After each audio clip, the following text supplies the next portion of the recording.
नमस्कार दोस्तों, peak PCS के इस वीडियो में आप लोगों का स्वागत है। उम्मीद करते हैं सभी लोग बढ़िया होंगे। तो यूपी पीसीएस मेंस श्रृंखला में GS paper first Indian society जो कि सीरीज में डिस्कस कर रहा था, उसका ये लास्ट चैप्टर होगा, लास्ट टॉपिक, जिसमें हम लोग देखेंगे जनसंख्या एवं संबंध मुद्दे। हालांकि ये नोट्स 2 साल पहले के जो है आंकड़े पे बनाया गया था, तो शायद आप लोगों के लिए उतना ही जो है इम्पोर्टेंस ना हो। हालांकि चैप्टर तो बिल्कुल इम्पोर्टेंस है, पर इसके जो 1-2 आंकड़े हैं वो आपको थोड़ा सा अपने हिसाब से चेंज कर लेना पड़ेगा। बाकी इसमें हम लोग देखेंगे जनसंख्या और उससे संबंध मुद्दे, है ना। तो बात करें, आर्थिक सर्वेक्षण 2018-19 क्या कहता है कि भारत में 2041 तक कितने 59% जनसंख्या जो होगी वो वर्किंग एज की होगी, है ना। 59% मतलब 60% के अबव में जो होगी 2041 तक वर्किंग एज की जनसंख्या होगी, है ना, मतलब कार्य करने वाली, कार्यकारी। फिर बात करें विश्व में कुल जनसंख्या जो है कितनी है, तो 2022 के तक के हिसाब से 8 बिलियन जनसंख्या होगी विश्व में टोटल। और भारत की बात करें तो भारत में 142 करोड़ 2011 जनगणना के अनुसार, है ना। बाकी 2023 में चाइना को पीछे छोड़कर जनसंख्या में भारत पहले स्थान पर आ चुका है। और बात करें 2022 में, तो चाइना में पहली बार वास्तविक जनसंख्या गिरावट, है ना। भारत में जनसंख्या वृद्धि दिखाई दे रही है, पर चाइना में वास्तविक रूप से जो है जनसंख्या की गिरावट दिखाई दे रही है, क्योंकि वहाँ पे पॉलिसी भी थी ना, वन चाइल्ड पॉलिसी की, तो उसकी वजह से थोड़ा सा ये नकारात्मक गिरावट दिखाई पड़ रही है। फिर बात करें 2023 में यूनाइटेड नेशंस की रिपोर्ट क्या कहती है कि भारत की जनसंख्या 100 कितनी हो जाएगी, 1428.63 मिलियन, है ना, मतलब 142.8 करोड़। बात करें चाइना की, तो चाइना की 142.5 करोड़ हो जाएगी। तो ये देख सकते हैं आप लोग, है ना। तो यहाँ पे अन्य कुछ दिए गए आंकड़े आप अपने हिसाब से देखना चाहें तो देख सकते हैं 1991 में, और यहाँ पे ये, हालांकि ये आंकड़े अब थोड़ा सा उतना इम्पोर्टेंस नहीं है, तो ये इनकी आपको ज़्यादा पढ़ने की आवश्यकता भी नहीं है। बाकी जो मेन चीज़ें लिखी गई वो आप देख सकते हैं, है ना। अगर बात करें भारत में कृषि क्षेत्र में कार्यबल की बात करें, तो 1993-94 में 64.6% था। 2004-05 की बात करें तो 50.5%, है ना, घटता चला जा रहा है। और यहाँ पे क्या हो रहा है, ये घटता दिख रहा होगा आपको, है ना। तो ये वर्तमान की बात करें तो 46.5% ही कार्यबल जो है कृषि में इंगेज है, घटता जा रहा है। बात करें मृत्यु दर की, तो प्रति 1000 लोगों पर जो है मृत्यु दर की बात करें तो 1950 में 22.2 थी, पर अगर 2020 की वर्तमान की बात करें तो 7.4 है। और चाइना की बात करें तो 23.2 से 7.3 है ना। अन्य की बात करें, जन्म के समय जीवन प्रत्याशा, है ना, वर्ष की आयु, तो जहाँ पे 1950 में इंडिया में 47% थी, और वर्तमान की बात करें तो 70% है। पहले बात करें 1950 की, तो जो जन्म के समय जीवन प्रत्याशा जीवित बच्चों की दर थी वो 41% ही थी, बाकी सारे बच्चे जो है एक्सपायर हो जाते थे। पर वर्तमान में 70.1% है। और चाइना की बात करें तो यहाँ पे 78.1% है ना। बात करें टोटल फर्टिलिटी रेट, है ना, तो ये कितनी है, 1950 में 5.7 थी, और वर्तमान में दो हो जाएगी, 2%। और यहाँ पे चाइना की बात करें तो 5.8% और वर्तमान में 1.3%। तो ये आंकड़े आप अपने हिसाब से पढ़ सकते हैं। बात करें भारत के पास अवसर क्या है, तो 2025 के बाद भारत कार्यशील जनसंख्या, जिसको युवा आबादी कहते हैं, जनांकिकीय लाभांश चाइना से ज़्यादा होगा वर्तमान में, है ना, 2025 के बाद। फिर बात करें 2030, तो भारत की 57% जनसंख्या जो है 25 से 59 आय वर्ग, मतलब कार्यकारी वर्ग में होगी। फिर बात करें, जिस प्रकार चाइना ने 1930 से 2015 के मध्य जनांकिकीय लाभांश का लाभ उठाकर जो है विनिर्माण क्षेत्र हो या आर्थिक समृद्धि दर में जो है बहुत ही वृद्धि हासिल कर ली, बहुत ही विकसित देश बन गया, विकास कर लिया है, उसी प्रकार भारत के पास 2025 के बाद जो है अच्छा मौका है कि अपने जनांकिकीय लाभांश को का लाभ उठाकर जो है सुधारों की आवश्यकता को दर्ज करा सकता है। इसके लिए क्या क्या चीज़ें आवश्यक हैं, इसके लिए कौशल युक्त युवा आबादी की आवश्यकता है ना, जिसके पास स्किल्ड, हाई स्किल्ड, बढ़िया से स्किल्ड हों, शिक्षित हों, इससे उनको अच्छा रोजगार मिलेगा। फिर बात करें, कृषि के अलावा अन्य क्षेत्रों में रोजगार सृजन के मौके भी हैं, बढ़ावा दे सकता है, विनिर्माण व सेवा क्षेत्र में रोजगार दे सकता है, तकनीकी और नवाचार को बढ़ावा दे सकता है ना, जनांकीय लाभांश को फायदेमंद बनाने के लिए। फिर बात करें तो यूनाइटेड नेशन एक विश्व जनसंख्या संभावना रिपोर्ट 2022 में क्या कहता है कि 1951 से द्विवार्षिक इसका प्रकाशन होने लगा है। इसके पहले एक वर्ष में एक बार होता था, पर 1951 के बाद जो है द्विवार्षिक रिपोर्ट प्रदर्शित करता है। बात करें वैश्विक जनसंख्या 2050 तक कितनी होगी, इनका कहना है यूनाइटेड नेशन का कि 9.7 बिलियन हो जाएगी, 9.7 बिलियन, है ना। बात करें भारत में, तो भारत की टोटल फर्टिलिटी रेट है 2.1, है ना। 2060 के बाद बुजुर्गों की संख्या में वृद्धि हो जाएगी। जब बुजुर्गों की संख्या में वृद्धि हो जाएगी तो कार्यकारी संख्या घट जाएगी। इससे क्या होगा, जो जनसांख्यिकीय लाभ है इसको 2060 के मध्य ही हमको बहुत ही ज़्यादा विकसित होना पड़ेगा, है ना। ये कहने का मतलब इनका है। फिर बात करें संयुक्त राष्ट्र जनसंख्या कोष क्या कहता है कि 2022 तक दुनिया की आबादी आधी से ज़्यादा आबादी एशिया में होगी। सोच सकते हो, ये बहुत बड़ी बात है ना, कि एशिया में दुनिया की 50% से ज़्यादा आबादी होगी 2022 के बाद। विश्व जनसंख्या वृद्धि दर क्या है, 1% से कम है। लेकिन भारत की बात करें तो भारत में 2.16 पर 2.160 है ना, मतलब 2.1 कह सकते हैं हम लोग। फिर बात करें राष्ट्रीय परिवार स्वास्थ्य सर्वेक्षण 2021 की बात करें तो भारत के क्या, भारत के अगर बात करें टॉप प्रजनन, जो मतलब ज़्यादातर प्रजनन करने वाले राज्य हैं वो कौन कौन से हो जाएंगे टॉप 10 में, तो सबसे पहले बिहार। बिहार में जनसंख्या जो ज़्यादा पैदावार ज़्यादा है ना। फिर इसके बाद मेघालय आता है, इसके बाद यूपी, फिर झारखंड, फिर मणिपुर आ जाएगा, है ना। बात करें भारत प्रजनन दर गिरावट के कारण क्या है ना, भारत में जो है प्रजनन दर गिरावट के कारण, तो परिवार नियोजन में उपाय, परिवार नियोजन अपनाया जा रहा है। अगला क्या हो जाएगा, बेहतर स्वास्थ्य देखभाल। पहले जहाँ पे व्यवस्थाएं थी नहीं थी, जहाँ पे हॉस्पिटल नहीं थे, हेल्थ केयर ग्रुप्स नहीं थे, तो वो अब बढ़ते जा रहे हैं। तो इससे क्या है, इससे स्वास्थ्य को बेहतर किया जा रहा है। औसत स्कूली शिक्षा के वर्षों में वृद्धि हो रही है, जागरूकता फैल रही है, और महिलाओं के एवरेज विवाहों की वृद्धि आयु जो बढ़ रही है। पहले जहाँ पे 12 साल में हो जाता था, बाल विवाह हो जाता था, वो अब क्या है, उनकी उम्र बढ़ गई, 18 साल, 22 साल, है ना। महिलाएं जागरूक हो रही हैं, तो अब जब तक सक्सेस नहीं हो जाती, जब तक कोई अच्छी जॉब नहीं हो जाती, जब तक रोज़गार नहीं हो जाता, तब तक शादी नहीं करना चाहती हैं। तो इससे क्या है, इससे जो है प्रजनन दर गिरावट आ रही है। फिर बात करें निम्न प्रजनन दर का प्रभाव क्या हो सकता है। इसका सकारात्मक प्रभाव भी हो सकता है और नकारात्मक प्रभाव भी हो सकता है। सबसे पहले हम देखेंगे नकारात्मक प्रभाव क्या होगा। इससे अति जनसंख्या वृद्धि में गिरावट आ जाएगी, है ना, जनसंख्या बहुत ही कम हो जाएगी। इससे क्या हो जाएगा, कार्य ग्रुप की कमी आ जाएगी, आश्रित युवा वर्ग आयु वर्ग में कमी हो जाएगी, बेहतर स्वास्थ्य व शिक्षा, आय व बेहतर स्वास्थ्य व शिक्षा तो है ही है, आय व निवेश में भी जो है वृद्धि होगी। ये सकारात्मक प्रभाव हो जाएंगे, है ना। चूँकि अब जनसंख्या कम होगी तो उनके लिए खर्चा करने की आवश्यकता कम पड़ेगी, लेकिन बेहतर उन्हीं खर्च उसी कर कम खर्चे पर जो है बेहतर चीज़ें प्रोवाइड कराई जा सकती हैं। पर नकारात्मक की बात करें तो इसमें कामकाजी आबादी में कमी हो जाएगी, और जब काम करने वाले कम होंगे तो खाने वाले ज़्यादा होंगे, तो फिर असंतुलन पैदा होगा। भविष्य में आबादी वृद्धि ज़्यादा हो कमी आ जाएगी, है ना। युवा आबादी की कमी हो जाएगी, जीडीपी पर नकारात्मक प्रभाव पड़ेगा। बाकी ये सारे आंकड़े हैं, अगर आप देखना चाहें तो देख लें, है ना। चूँकि मेंस में उतना ज़्यादा ध्यान तो देना पड़ेगा, पर ये बदलते रहते हैं, तो आपको देखना पड़ेगा कि वर्तमान के सिनेरियो में क्या चीज़ें चल रही हैं, है ना। बात करें जो है मातृ मृत्यु दर 103 है। ये सारी चीज़ें जो हैं, ये मुझे लगता है कि आप लोगों को ये क्या करना चाहिए, इनके नए आंकड़े आप लोगों को पढ़ने की आवश्यकता है ना।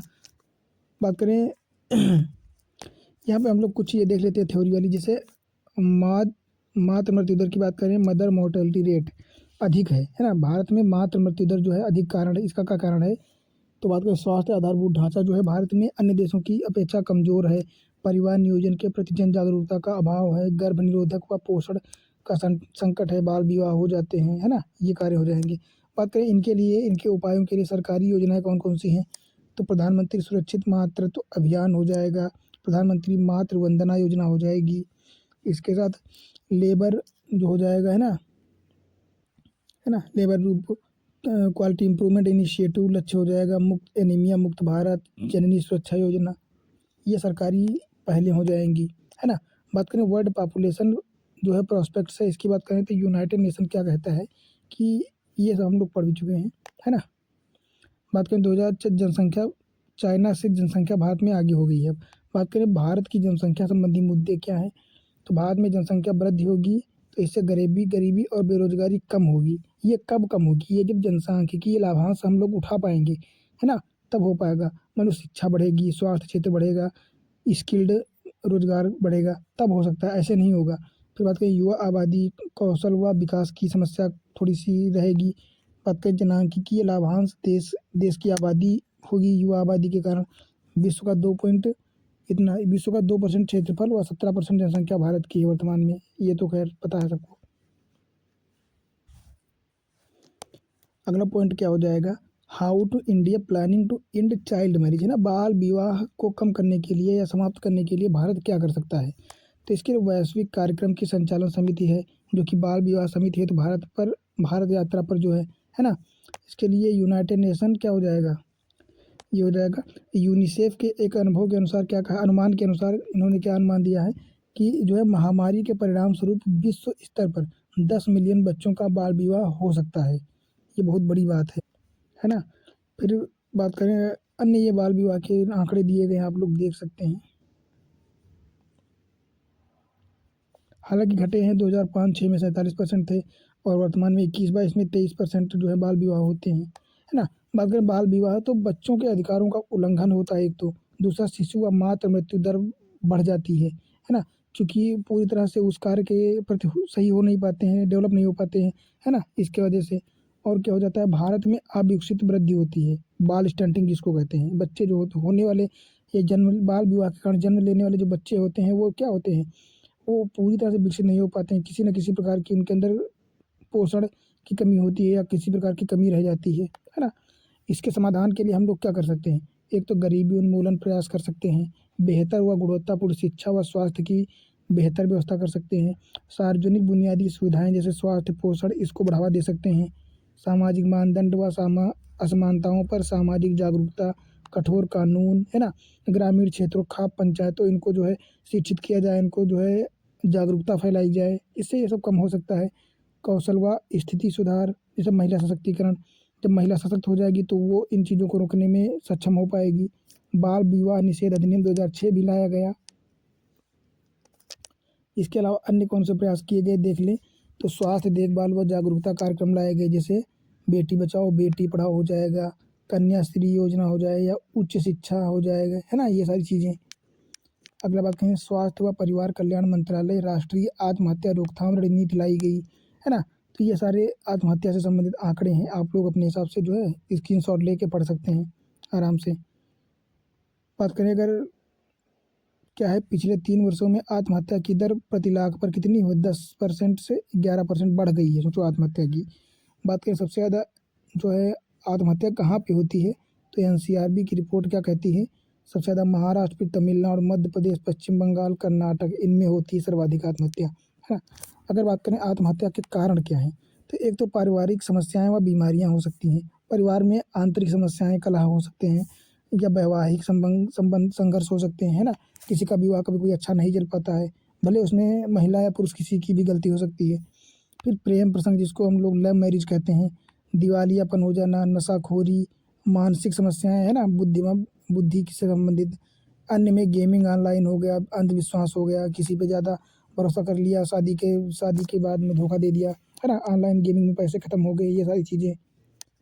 इसके साथ अन्य की बात करें तो क्या हो जाएगा, समाधान की बात करें तो WHO के दिशा निर्देश और पालन के अनुसार क्या करना चाहिए, इनका ध्यान देना चाहिए। आत्महत्या रोकथाम रणनीतियाँ चलानी चाहिए, है ना। मानसिक स्वास्थ्य विस्तार जिला स्तर पर चलाने चाहिए, मानसिक हॉस्पिटल होने चाहिए, है ना। प्रभावी निगरानी तंत्र होना चाहिए। मानसिक बीमारियों को सामाजिक कलंक ना मानकर जो है, मानसिक बीमारियां जो होती हैं उनको हम लोगों को समाज के हिसाब से सुधारना पड़ेगा, है ना। तो समाज ही है जो इनको कलंक या कुरीतियाँ मानता है, इनको संवेदनशील नज़रिए से हम लोगों को देखना चाहिए, अपनाना चाहिए, उनके प्रति अच्छा भाव रखना चाहिए, बढ़िया नज़रिया रखना चाहिए, उनको समझाना चाहिए, ना कि उनसे परहेज करना चाहिए या उनसे दूर भागना चाहिए, है ना। अन्य क्या कर सकते हैं हम लोग, जैसे शिक्षण पाठ्यक्रम में मानसिक स्वास्थ्य को शामिल कर सकते हैं, युवा नशे व ऑनलाइन गेमिंग के प्रति जागरूकता बढ़ावा दिया जा सकता है, इनसे हम लोगों को दूर कर सकते हैं, या इनसे इनकी जो लत है, एडिक्ट है, उनको दूर कर सकते हैं। फिर बात करें SDG थर्ड क्या कहता है, गुड हेल्थ वेलबींग, है ना। खाद्य सुरक्षा संकट की बात करें तो क्या है, वैश्विक जलवायु परिवर्तन के कारण कृषि पारतंत्र बदलाव हो रहा है, जलवायु परिवर्तित हो रही है, जिससे क्या कभी कभी ठंडी बहुत ज़्यादा हो जाती है, बिल्कुल भी नहीं होती है, बारिश का कोई अनुमान ही नहीं लगाया जा सकता कि होगी नहीं होगी। इससे क्या है, फसलें खराब होती हैं, खेती में समस्याएँ बढ़ती हैं, खाद अधिक डालना पड़ता है, पैसा अधिक खर्च करना पड़ता है, फिर भी पता चलता है अचानक से बारिश हो गई या बारिश नहीं हुई तो पूरी फसलें बर्बाद हो जाती हैं। इससे पूरा खाद्य श्रृंखला खराब हो जाती है ना? इससे कृषक लोग आत्महत्या भी कर लेते हैं कभी-कभी। अन्य की बात करें तो कोविड-19 जैसी भी आपदाएँ आ सकती हैं, भू-राजनैतिक संकट, है ना? जैसे रसिया-यूक्रेन हो गया, तो इसके चलते क्या हुआ, पूरा आयात-निर्यात का पूरा संकट बढ़ गया। जैसे भारत अन्य देशों से खाद्य तेल मँगाता था, जैसे रसिया हो गया, यूक्रेन हो गया, तो वो भी खाद्य चेन जो है बाधित होती है, सप्लाई चेन बाधित होती है, तो मुद्रास्फीति बढ़ जाती है, महँगाई आ जाती है चीज़ों में, है ना? कालाबाज़ारी बढ़ जाती है, स्टॉक बनाने लगते हैं लोग, फिर क्या है, गरीबी, बेरोज़गारी बढ़ती है, इससे भुखमरी और कुपोषण बढ़ता है। तो ये देख सकते हैं, एक श्रृंखला है, एक चीज़ अगर खराब हुई, तो पूरा जो है चक्र खराब हो जाता है ना? तो इस प्रकार की ये चीज़ें हैं। बाकी अगर बात करें, ये आंकड़े आप अपने हिसाब से देख लेना, क्योंकि इसमें कुछ समझाने वाला है नहीं, है ना? इसमें बस रटने वाली चीज़ें हैं, पढ़ने वाली, तो ये आप लोग ज़रूर अपने हिसाब से देख लेना। अन्य बात करें, 2030 तक भुखमरी का अंत करने के लिए कौन-कौन से प्रयास करने चाहिए? एक तो सामूहिक व परिवर्तनकारी प्रयास करने चाहिए। सामूहिक मतलब क्या? सभी लोगों को मिल कर के कार्य करना होगा, और परिवर्तनकारी का मतलब क्या है कि संकर फसलों को जो है परिवर्तन बनाना चाहिए, ताकि अगर किसी व कारणवश पूरी फसलें खराब हो जाती हैं तो अच्छे बेहतर उत्पादन मिल सके, है ना? बेहतर उत्पादन हो जाएगा, इससे बेहतर पोषण, बेहतर वातावरण, बेहतर जीवन चाहिए लोगों को। इसके लिए ये सारी चीज़ें करनी चाहिए। बात करें, खाद्य माँग बढ़ रही है तो इसकी आपूर्ति हम लोग कैसे कर सकते हैं? एक तो खाद्य उत्पादन को बढ़ावा देना चाहिए, कृषि पर ध्यान देना चाहिए, है ना? खाद्य विविधता को बढ़ावा देना चाहिए। हमको एक ही फसल पर निर्भर नहीं रहना चाहिए कि किसी कारणवश महामारी या आपदा आई तो एक फसल खराब हुई तो पूरा देश ही बर्बाद हो जाए, ऐसा नहीं होना चाहिए, है ना? गेहूँ की अन्य-अन्य किस्मों पर निर्भर होना चाहिए, या जैसे गेहूँ है तो उसके अनुपूरक पर निर्भर रहना चाहिए। हमको केवल गेहूँ पर ही निर्भर नहीं रहना चाहिए। मोटे अनाजों को भी वरीयता देनी चाहिए। ये सारी चीज़ें कर सकते हैं हम लोग। इसके अलावा आधारभूत ढाँचों को बेहतर बनाना चाहिए। आधारभूत ढाँचे की बात करें तो उसमें इंफ्रास्ट्रक्चर, जैसे सड़क हो गया, रेल की व्यवस्था अच्छी होनी चाहिए, रोडें बढ़िया होनी चाहिए, ओवरब्रिजेस होने चाहिए, है ना? किसानों के लिए ट्रैक्टर, ट्राली, इन चीज़ों की व्यवस्था भी होनी चाहिए। भंडारण व प्रशीतन, ये भी व्यवस्था बढ़िया होनी चाहिए। सप्लाई चेन के लिए व्यवस्था करनी चाहिए। खाद्य असुरक्षा व जो है पीडीएस व्यवस्था को, है ना, पब्लिक डिस्ट्रीब्यूशन सर्विस, इसको बढ़िया करना चाहिए, ताकि किसी प्रकार की कालाबाजारी या जो है भ्रष्टाचार ना हो। जलवायु अनुकूल कृषि को बढ़ावा देना चाहिए। इसके लिए रिसर्च एंड डेवलपमेंट या साइंटिस्टों को बढ़ावा दिया जा सकता है ना? कृषि की रिसर्च एंड डेवलपमेंट क्षेत्र में अधिक निवेश करके अच्छा फ़ायदा उठाया जा सकता है। तो इन चीज़ों में हम लोगों को ध्यान देना होगा, सरकार को ध्यान देना होगा, है ना? केवल किसान खेती करने से ही काम नहीं चलता, उसके लिए बढ़िया व्यवस्थाएँ भी होनी चाहिए। फिर बात करें भारत सरकार के इसके लिए प्रयास कौन-कौन से करे जा रहे हैं, तो राष्ट्रीय खाद्य सुरक्षा अधिनियम चलाया जा रहा है ना? राष्ट्रीय खाद्य सुरक्षा अधिनियम, जैसे पीडीएस हो गया, टीपीडीएस हो गया, पब्लिक डिस्ट्रीब्यूशन सर्विस, और targeted PDS, public distribution service हो गया, है ना? लक्षित व्यक्ति तक पहुँचाने के लिए टीपीडीएस चलाई जा रही है। प्रधानमंत्री पोषण के माध्यम से मिड डे मील जो है प्राथमिक स्कूलों में भोजन फ्री दिया जा रहा है ना? इंटीग्रेटेड चाइल्ड डेवलपमेंट सर्विसेज चलाई जा रही हैं। प्रधानमंत्री गरीब कल्याण अन्न योजना चलाई जा रही है, जिससे अन्न या खाद्य प्रोवाइड कराया जा रहा है ना? इंडिस रसोई राजस्थान सरकार चला रही है। इसी प्रकार अन्य राज्य सरकार चला सकती हैं। आगे बात करें, बेहतर पर्यावरण होगा तो जलवायु स्मार्ट कृषि को ध्यान देके हम लोग क्या कर सकते हैं, मोटे अनाज, दाल, जलीय कृषि और जीरो बजट नेचुरल फार्मिंग, ये सारी चीज़ें जो है अपना सकते हैं। इससे अपनी उत्पादकता को, कृषि उत्पादकता को बढ़ा सकते हैं। बात करें, मोटे अनाज कृषि को लाभ दे सकते हैं और महिला सशक्तिकरण को बढ़ावा दे सकते हैं। कैसे? क्योंकि ये जलवायु अनुकूल होते हैं। ये किसी भी जलवायु में जो है अपने आप को विकसित कर सकते हैं, अच्छी फसल दे सकते हैं। इनके लिए ना ही ज़्यादा अच्छी जलवायु की आवश्यकता है, ना ही ज़्यादा पानी की आवश्यकता है, ना ही ये सभी प्रकार की बलुई मिट्टी में भी हो जाते हैं, सभी प्रकार की मिट्टियों में हो जाते हैं, तो इसको बढ़ावा दिया जा सकता है। पोषण, खाद्य सुरक्षा बढ़ावा दिया जाना चाहिए, वहनीयता होनी चाहिए, मृदा अनुकूल कृषि को बढ़ावा देना चाहिए। ऐसा नहीं है कि मान लो काली मिट्टी है तो वहाँ पे कपास की बजाय पे गेहूँ बो दिया जाए, तो ऐसा नहीं चलेगा, है ना? काली मिट्टी में उसी प्रकार की फसलें बोई जानी चाहिए। किसान की आय को बढ़ावा देना चाहिए, सतत विकास को ध्यान देना चाहिए, जैव विविधता संरक्षण पर भी सबसे ज़्यादा ध्यान देना चाहिए, है ना? इस प्रकार जो है इन चीज़ों को हम लोग देख सकते हैं। फिर बात करें, खाद्य सुरक्षा व पोषण में घरेलू समाधान व सर्वोत्तम प्रथाओं का जो है प्रदर्शन कर वैश्विक नेतृत्व किया जा सकता है। अब हम लोग बात करते हैं कुछ कृषि से संबंधित संस्थाएँ। एक तो FAO, food and agriculture organisation, है ना? कृषि और किसान संगठन, इसकी स्थापना कब हुई थी, है ना। फूड एंड एग्रीकल्चर ऑर्गेनाइजेशन, मतलब खाद्य और कृषि संगठन जो है, इसकी स्थापना 1945 में हुई थी। ये यूनाइटेड नेशन विशेष एजेंसी जो है विश्व खाद्य दिवस प्रदान करता है। और बात करें हेडक्वार्टर कहाँ है इसका, तो इसका रोम में है हेडक्वार्टर। बात करें WEF, है ना, वर्ल्ड इकोनॉमिक फोरम, या वर्ल्ड जो है ये क्या है, विश्व खाद्य कार्यक्रम प्रदान करता है। इसकी स्थापना 1961 में हुई थी। बात करें तो ये किसके द्वारा स्थापित है, तो यूनाइटेड नेशन महासभा और FAO के तहत बनाई गई है। इसका मुख्यालय भी रोम इटली में है ना। अन्य बात करें तो ये जीरो हंगर रिपोर्ट भी जारी करती है और UNSDG का सदस्य भी है। फिर बात करें IFAD, तो यूनाइटेड नेशन की ये भी संस्था हो जाएगी। इसकी स्थापना 1977 में हुई थी। और अगर इसके उद्देश्य की बात करें तो विकासशील देशों के ग्रामीण क्षेत्रों में भूख का निवारण करना इसका मुख्य उद्देश्य है। और इसका हेडक्वार्टर भी कहाँ पे, रोम इटली। तो इन तीनों का हेडक्वार्टर जो है रोम इटली है ना।